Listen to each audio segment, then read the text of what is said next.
மீண்டும் அதிமுகவிலே இணைந்த முக்கிய தலைவர்கள் கதரும் ஓபிஎஸ்.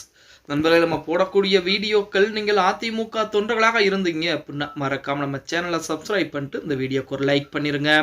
அனைத்திந்திய அண்ணா திராவிட முன்னேற்ற கழகம் என்பது மிகப்பெரிய ஒரு கடல் போன்ற ஒரு இயக்கம். அந்த இயக்கத்தை அழிக்க நினைத்தவர்கள் அனைவருமே தற்சமயம் அதிமுகவிலிருந்து வெளியேற்றப்பட்டிருக்கிறார்கள். அப்படி வெளியே போன பின்பும் அவர்களுக்கு எந்த விதமான ஆதரவுகளும் இல்லாமல் அவரை நம்பி போனவர்கள் கூட மாற்று கட்சியை தேடி ஓட வாழக்கூடிய ஒரு சூழல் என்பதுதான் இருந்து கொண்டிருக்கிறது. அப்படித்தான் நமது ஓபிஎஸும் அதிமுகவிலிருந்து நீக்கப்பட்ட பின்பும் அதிமுகவிற்கு எதிராகவும் அதேபோல எடப்பாடி பழனிசாமிக்கு எதிராகவும் பலவிதமான சட்ட போராட்டங்களையும் தொடர்ந்திருந்தார். சட்ட போராட்டங்கள் பூராமே அவருக்கு ஒரு வெற்றியாக அமைந்ததா அப்படின்னா கிடையாது. அதற்கு மாறாக எடப்பாடிக்குத்தான் வெற்றியாக அமைந்திருந்தது. இப்படிப்பட்ட ஒரு சொல்லில் நாளுக்கு நாள் ஓபிஎஸ் உடைய ஆதரவாளர் எண்ணிக்கை என்பது குறைந்து கொண்டே போகிறது அப்படின்னே கூட சொல்லலாம். அதுவும் அதிமுக இருக்கக்கூடிய உண்மையான அதிமுக தொண்டன் யாரும் திமுகவின் பக்கம் மட்டும் இணைவதற்கு வாய்ப்புகளே கிடையாது. ஆனால் அவர்கள் ஓபிஎஸ் அணியில் இருக்கக்கூடிய முக்கியமானவர்கள் பூராமே திமுகவில் இணைந்து கொண்டிருப்பது தற்சமயம் ஓபிஎஸ் அவர்கள் அதில் பாதாளத்திலே விழுந்து கிடக்கிறார் அப்படிங்கிறதுக்கு உதாரணமாகத்தான் பார்க்க.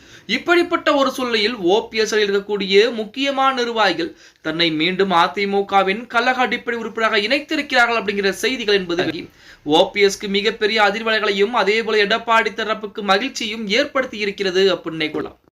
ஓபிஎஸ் அணியில் உள்ள அதிருப்தியாளர்களை அதிமுகவுக்கும் திமுகவும் மாறி மாறி தங்கள் வசம் எடுத்துக் கொண்டிருக்கிறாங்க. சென்னையில் ஓபிஎஸ் அணி அதாவது ஏஎம்எம்கே நிர்வாகிகள் பலரும் மீண்டும் அதிமுகவிலே படையெடுத்திருக்காங்க. அந்த வகையில் ராணிப்பேட்டை அதிமுகவில் முக்கிய நபராக பலம் வந்த ரமேஷ் தனது ஆதரவாளருடன் மீண்டும் அதிமுகவில் இணைந்திருக்கிறார்.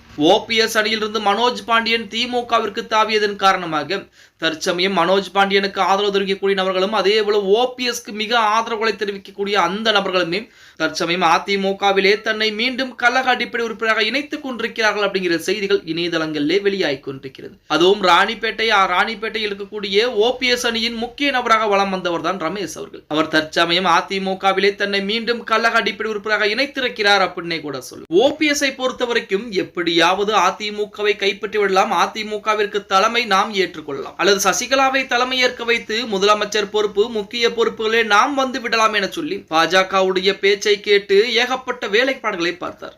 இப்ப சமீபத்தில் கூட பாத்தீங்க அப்படின்னா ஓபிஎஸ் அணியில் இருந்த 2 முக்கியமான நபர்கள் அதுவும் எம்எல்ஏ கூட பாத்தீங்கன்னா திமுகவின் பக்கம் இணைந்திருப்பது நம்ம அனைவருக்குமே தெரியும். அதே போல அதிமுகவின் பக்கமும் இனிமேல் ஓபிஎஸ்ஐ நம்பினால் வேலைக்காகாது, ஓபிஎஸ் இருக்கக்கூடிய சூழல் வரைக்கும் நாம் கடைசி வரைக்கும் எந்த ஒரு சூழலும் அடிமட்ட தான் இருக்க போகிறோம் அப்படின்னு நினைத்த நபர்கள் பூரா மறுபடியும் மீண்டும் தன்னை கழக அடிப்படை உறுப்பினராக அதிமுகவிலே தன்னை இணைத்துக் கொண்டுதான் இருக்கிறார்கள் அப்படின்னே கூட சொல்லலாம். அதிமுகவிற்கு நாளுக்கு நாள் தொண்டர்கள் எண்ணிக்கை என்பது அதிகரித்துக் கொண்டே இருக்கிறது. ஆனால் ஓபிஎஸ் தரப்பினர் ஓபிஎஸ் சொல்கிறார் அதிமுக படுதோல்வி அடைய போகிறது என்று. படுதோல்வி அடைய போகிறது என்றால் ஏன் உங்களுடைய ஆதரவாளர்கள் அதிமுகவில் இணைகிறார்கள் அப்படிங்கிறதுக்கு எந்த விதமான பதிலும் கிடையாது. ஓகே கைஸ், வீடியோ பிடிச்சிருந்தா மறக்காம லைக் பண்ணிருங்க.